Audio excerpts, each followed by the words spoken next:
Pasó un tiempo desde que nos llamaron tan alarmados, no tuve tiempo ni de terminar el café. Sí, ¿te comentaron algo los de forense? Estoy seguro que escuché una arcada de Hannah. No, solo me dijeron que vayamos lo más rápido que pudiésemos. ¿Otro crimen de pasión tal vez?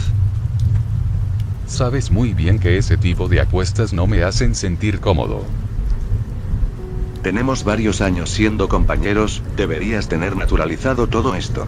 Ya vimos lo peor que un humano puede hacer. No escupas hacia arriba, te puede caer en la cara, ven.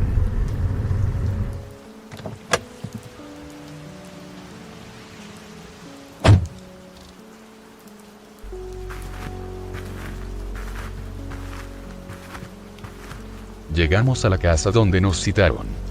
Estaba totalmente aislado por un cordón policial, la cosa pintaba bastante grave.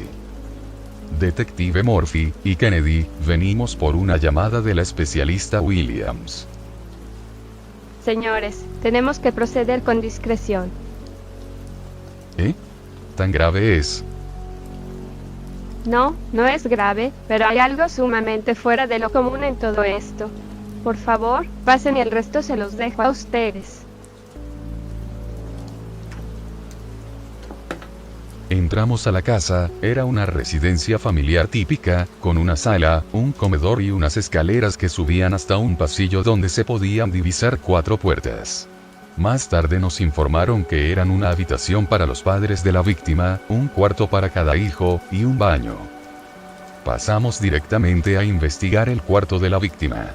Era el cuarto típico de un niño de 8 años. El tapete aún estaba mojado por la saliva del niño, había sido llevado a urgencias por la condición crítica en la que se encontraba. Aún no entendía por qué nos habían llamado, era una clásica escena de una emergencia médica. ¿Qué se supone que estamos buscando? ¿Un arma? ¿Una pista? ¿Su juguete favorito? En ese momento toqué el codo de Ben para llamarle la atención sobre algo.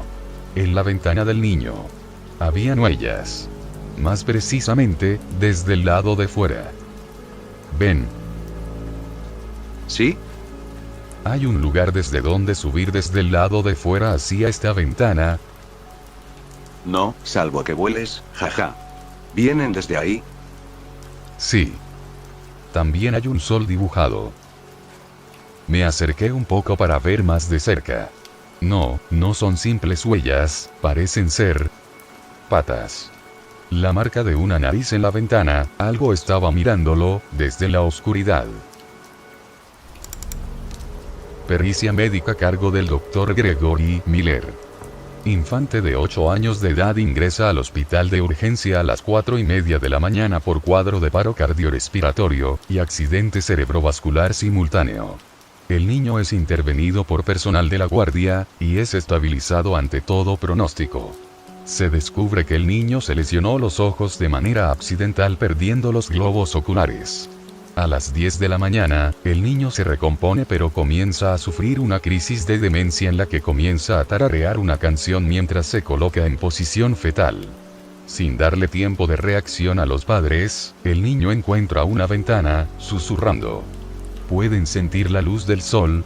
Se arroja desde el 3er piso impactando contra el pavimento. Se derivará a los padres a un profesional en psicología como también con un psiquiatra. Caso 2.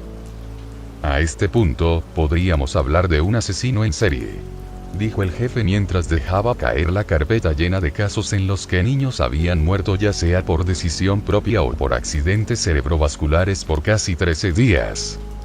Hacía bastante tiempo que una serie de casos a través de todo el país repetían los mismos patrones. Niños jugando hasta tarde, convulsiones, emergencias, gritos sobre el amanecer en una ciudad, y por supuesto, esas huellas en las ventanas de cada una de las víctimas. Nunca supimos realmente quién o qué era. Según las investigaciones de los forenses, eran las huellas nasales de un vulpes. Sobre el final también se descubrió que todos los niños estaban jugando al videojuego Sonic R. Pero no parece trascender de una perversa coincidencia. Supongo que abandonaré el caso. Mi cabeza no tiene lugar para esto. En ese momento vi con mi visión periférica lo que parecía ser un rostro en la ventana. Tomé apresuradamente mi arma reglamentaria, caminé directo hacia ella. Vivo en un maldito 7º piso. Cuando lo vi de frente, me inundó un horrible sentimiento de soledad. Casi de inmediato un potente sentido de peligro recorrió mi espalda, espabilándome. Quise levantar mi arma, pero un profundo dolor en el pecho me lo impedía. No, por Dios no, soy zurdo, si no puedo mover la zona izquierda de mi cuerpo eso significa que... Caí al suelo de espaldas. En el techo comenzó a dibujarse una ciudad hermosa. Transmitía una sensación de paz descomunal. Era un hermoso amanecer, la luz se filtraba entre los edificios y su cálida luz en la piel se sentía como el susurro de una persona a quien quería mucho. Me sentía en casa. Sentía que si me volteaba encontraría a mi madre esperándome con un plato de sopa lista para contarme cómo fue su día. Volteé a mi derecha. Y lo vi. Estaba parado a mi lado, un amigo espectador del amanecer. Giró su cabeza y me miró a los ojos. Como un relámpago sus sentimientos me inundaron. Y lo comprendí. Lo que él quería compartir, el regalo que les hizo a todos esos niños. Y ahora, a mí.